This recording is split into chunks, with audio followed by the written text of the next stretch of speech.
Hey, what's up everybody? John from Old Running Farm here. Thanks for joining us.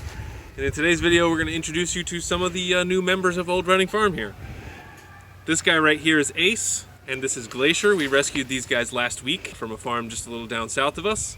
And so right now, as per our usual, what do they call them? Biosecurity. We kept these guys separate and got them tested, got the fecals tested, and it turns out they do have a couple little worms, barber pole worms. So today we are going to treat them for it. It was funny, we got him in here and then Ace got out. And then as soon as he got out, all he wanted to do was get back in.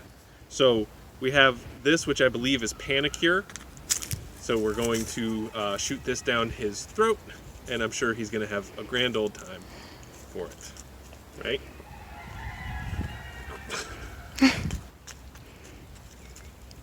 Ace.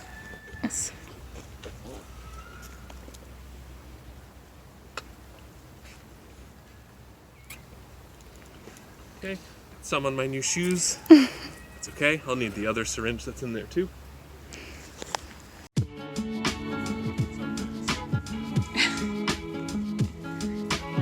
Couple more weeks, girls.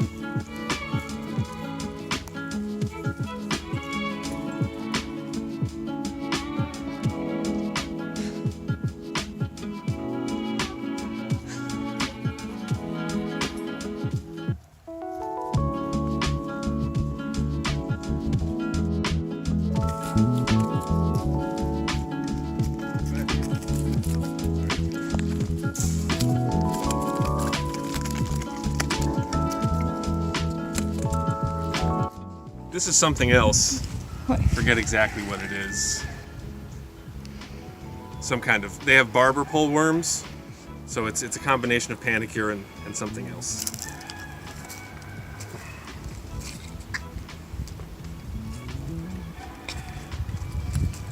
Okay. All right, Acey boy, you're up. Okay. You have a little...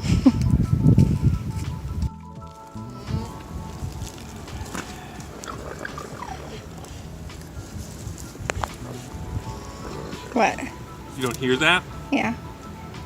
I can smell it.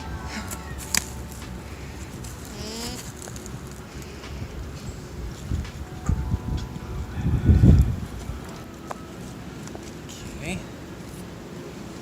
More buddy.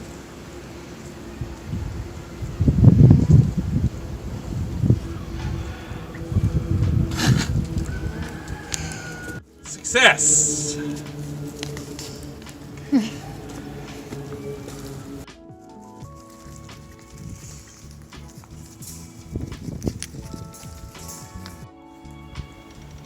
So Ace and Glacier came to us last week.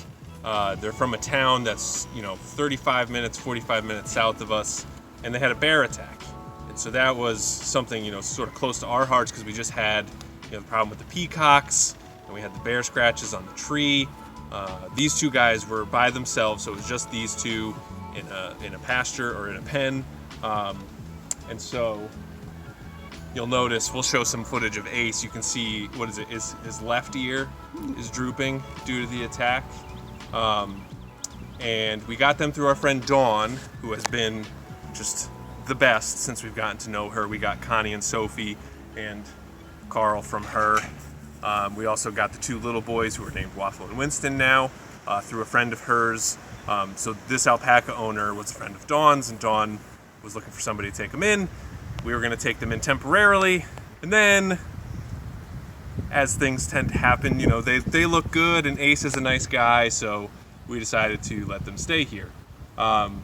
So we got them tested probably the third day here. We brought a sample up to the vet, and then the day that they told us the results was the day after we had a big windstorm, and something must have spooked them terribly because they hopped over the adjoining fence and joined our boys here.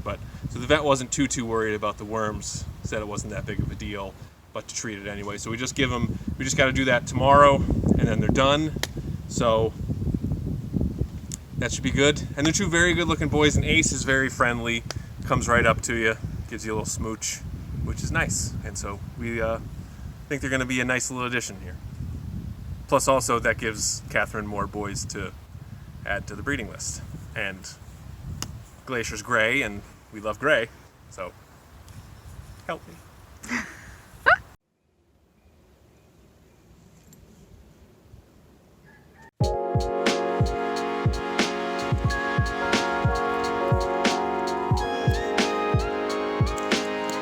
Roll over.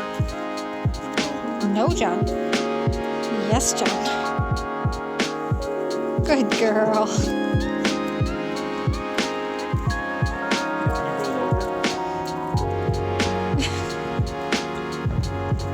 Good girl. So you may notice out here, we have 2 new arrivals on our emu porch, 2 smaller ones there. Those are from our friend Hunter, who has also been an invaluable lifeline, especially with the emus this year. So we tried some eggs from him and none of them ended up hatching, and so he was very generous and gave us 2 chicks. So I drove out there last weekend or the weekend before to pick him up and saw his whole operation, and which was very nice and in-depth, and learned a lot going there for sure. So now we have 5 emus, and now we have a lot more. Well, do we know which eggs these hatched from? No. So, got a good genetic diversity, and you can see our oldest one right here is actually starting to lose the striping, which is kind of cool. And the other interesting thing was I originally had them out here and we had them separate, so we had the 2 over here and the other 3 over here. But apparently they are really not mean to other emu chicks, and so we were able to just integrate them seamlessly. They wanted to be with the other emus, and we let them in there, and they just immediately bros for life, you know, as opposed to chickens where you have to do it like slowly and methodically, because I guess chickens are just mean and emus are not.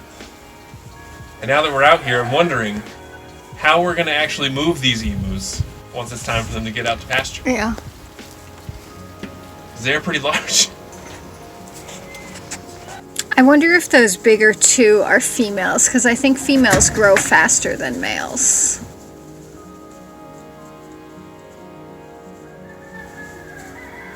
Because those all hatched, you know, kind of within the same time period. Yeah.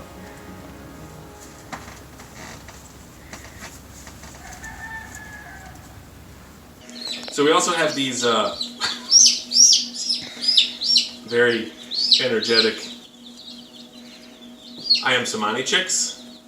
As you can see. Pepper doesn't like. So they're pretty cool. And these are all hatched from our own chickens, right? Mm-hmm. So our flock is getting bigger all the time, and we had somebody come and buy 6 of them the other day, so. Oh, did that person come? Mm-hmm. Nice. Yeah. Pepper, what do you think? Oh, I don't like that.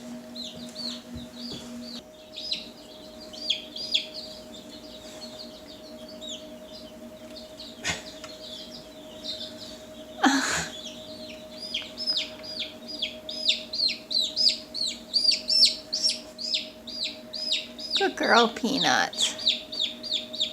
Must smell the butt. Okay. That was good, Peanut.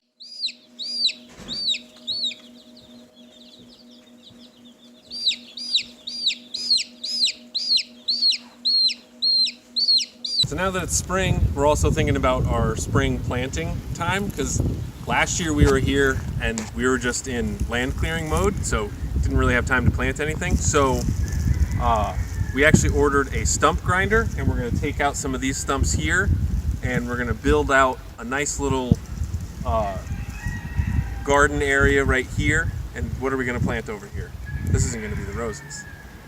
Well, we're going to put the roses on the arch over there. We're going to have an arch by that little gate over there, cattle panel arch, where we'll have roses trellising across.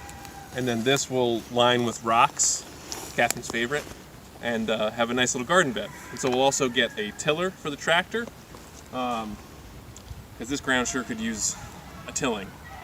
And we'll top it with some compost or nice topsoil and compost and make it a nice little garden. All right, and then finally we have a bunch of chickens down here that just do not want to come outside. But so we have, I believe this is a Jubilee Orpington. And then we have several varieties of Duclays, or Duckles, as they're known around here. That's a blue lace red Wyandotte. Don't know where that one came from. It came from Fat Hen Farms. And some Appenzeller Spitzhaubens. And the Birch and Cochins. Oh, those are the little black ones? Yeah. Those, so the Birch and Cochins. All right, so they're bantam, right? They're Yep. small. And they're chunky little dudes with feathered feet, and when they come outside, they come like full speed. They're pretty funny. So this is what happens when happy wife, happy life. So obviously you can't really see it right now, and it's sad because they're all in the coop, but there's a bunch of chickens here. So this is one of the Birch and Cochins. Put your wings away. So they're cute.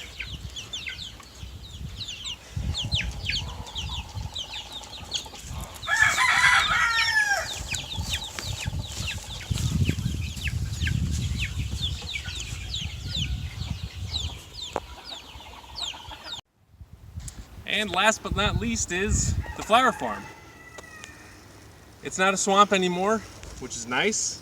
And you can see sort of the quadrants starting to form. We're getting more wood chips down here, and we are working it out. So we have some hydrangeas planted back there, and I think we're gonna get some more because we did have some trouble with drainage down here. So I think the more like bigger plants, bushes we have that could absorb some moisture in the soil, the better. So I think I'm going to put Catherine on a mission to do that this week at some point, which I'm sure she will happily take care of. So yeah, so we're almost done down here. The last thing that I need to do over here is just clear out some more of these rocks so we can finish up the rock wall, then get the rest of the topsoil over here. And then we're really good to go. The ranunculus look pretty good. We can probably get rid of their fabric by now. If we have a frost, I'll be or I guess maybe next weekend. Yeah. It's Mother's Day, so. All right, so we're also trying to figure out what to do with the spot behind me. It was originally going to be the second pasture for the boys, but because of how many rocks and just how scraggly the land is, we decided not to do that. But so now we're thinking that this is going to be our pumpkin patch. So pretty much all the space behind us, we'll get like a load of compost and then make some nice mounds, plant some pumpkins, and just let them take over this whole area. I'm pretty excited. I think that'll be cool. We haven't had a ton of success with pumpkins, but I think it'll be good this time. Hopefully. Hopefully. All right, guys, thank you very much for watching this video. We really appreciate it. Please give us a like, leave us a comment, let us know what you think, and as always, please subscribe. Thanks for watching.